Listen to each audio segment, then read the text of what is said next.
It was supposed to be just another quiet weekend. After the madness of work and my back-to-back meetings throughout the week, I had planned nothing more than curling up with a good book and maybe catching up on my favorite show. I had recently moved into a new apartment complex in Austin, Texas. The place was modern, with sleek glass panels, neutral interiors, and hallways that all looked the same. Maybe that was part of the problem. On Saturday morning, I got up around 9 a.m., made myself a cup of coffee, and opened the sliding glass doors to let in the fresh breeze. My cat, Charlie, darted past my feet to bask in the sunlit balcony. I smiled and took in the calm. I had a few errands to run later, but I wasn't in any rush. I took my time getting dressed and decided to head down to the package room to pick up a delivery I had been expecting for days. The building's app notified me that a box had arrived, something I'd ordered online during a late-night shopping scroll. I slipped on my sneakers, threw on a hoodie, and grabbed my keys. Just as I stepped out, my neighbor's door opened too. It was Mr. Harvey, a friendly older gentleman who had lived here for years. We exchanged nods, and I walked toward the elevator, humming to myself. When I reached the package room on the second floor, I noticed a few other people walking in and out of the small hallway that led to it. One of the building's maintenance workers, a young guy named Logan, waved at me. I waved back.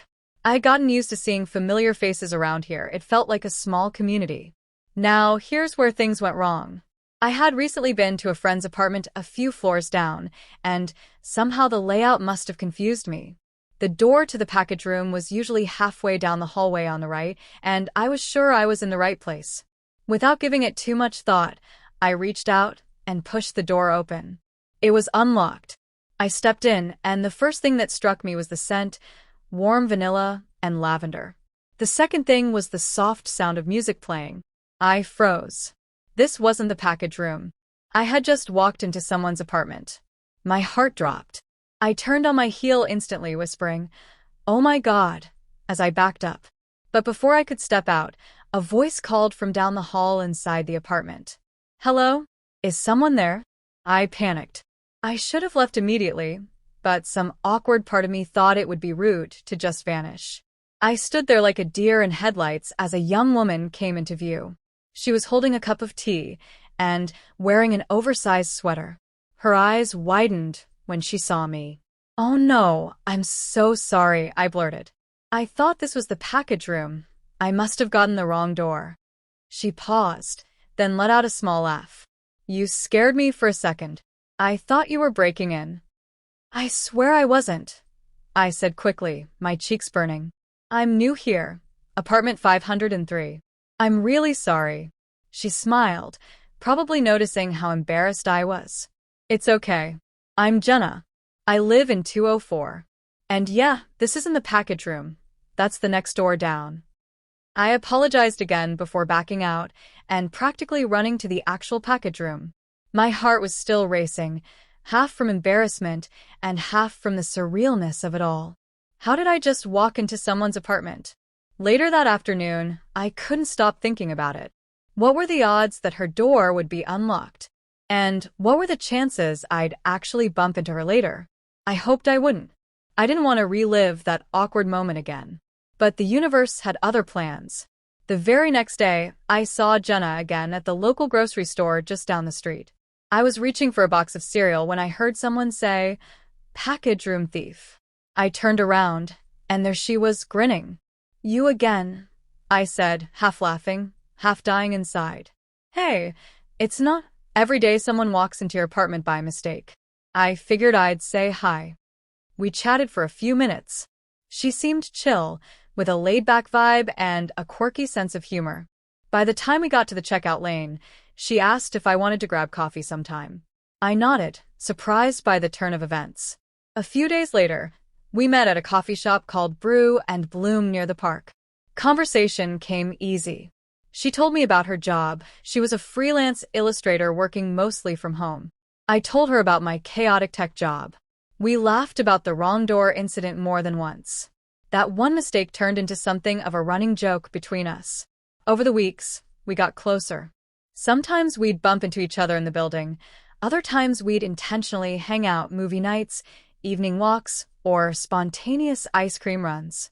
One evening, about a month later, we were sitting on the rooftop of our building, watching the city lights flicker.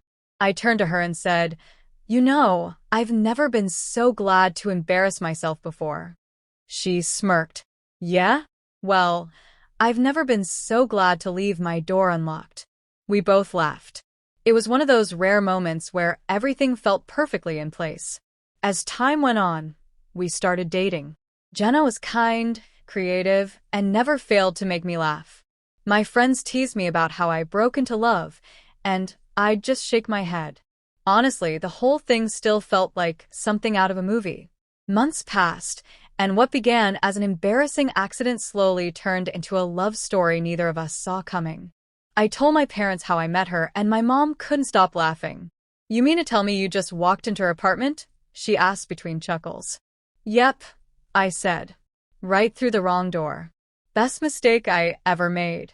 Jenna and I started spending more time together, planning trips, cooking meals, even discussing moving in together. Life felt fuller, more vibrant. That wrong door became a symbol, a reminder that sometimes the best things happen when you're completely off track. A year from that day, I stood in that same hallway, this time outside Jenna's door, holding a small ring box in my pocket. My heart pounded, not from embarrassment this time, but anticipation. I knocked. She opened the door and smiled. "You know," I said, "I never want to walk into the wrong door again, unless it's with you." She tilted her head, curious. I got down on one knee. "Will you marry me, Jenna?" Tears welled in her eyes as she nodded. "Yes." Looking back now, it's funny how life works. One misstep, one wrong door, and everything changed. I met the love of my life by accident. And while I wouldn't recommend barging into strangers' apartments, I'm glad I did, just that once. Because what happened when I opened the wrong door turned out to be the best chapter of my life.